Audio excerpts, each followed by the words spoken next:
I am a practicing veterinarian and have been for the last 40 years, and I spend quite a lot of my time dealing with the consequences of cats roaming.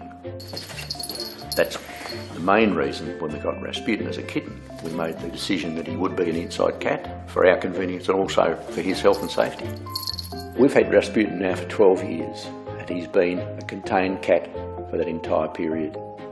In the apartment we have 2 balconies and we did have to modify those a little bit just to stop him having access to windowsills, and we did that simply by putting some perspex sheeting up.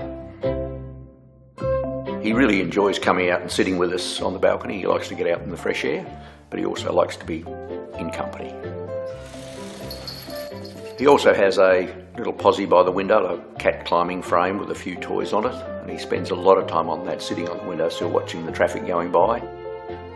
We made the decision that rather than putting him in a boarding cattery, that we'd take him with us, and almost every weekend we bundle him up, put him in the car, and he travels with us to the shack. Our shack is on Bruny Island. It's located in an area where we're surrounded by bushland and hence a large number of native birds.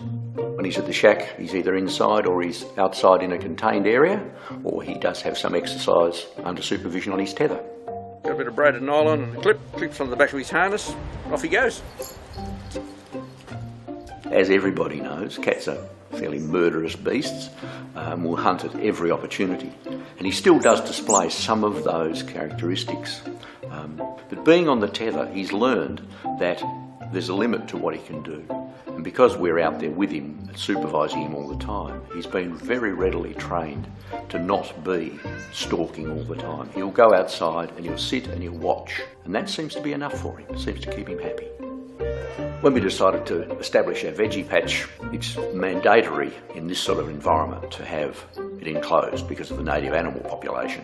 So this was an ideal opportunity to have an external enclosure for Rasputin. By containing Rasputin, we know that he's always going to be safe. There are lots of dangers out there, not just road safety. There are other cats about, and of course the biggest source of danger to any cat is another cat.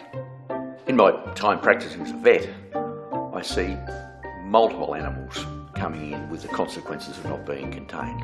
That can be broken bones from road accidents, contusions, lacerations, abscesses, other fight wounds, and then we have all the consequences of infectious diseases. We have to vaccinate against enteritis, we have to vaccinate against flu, in many cases we have to vaccinate against feline AIDS. Then you've got flea control and parasite control. All of these problems can be prevented by keeping a cat contained.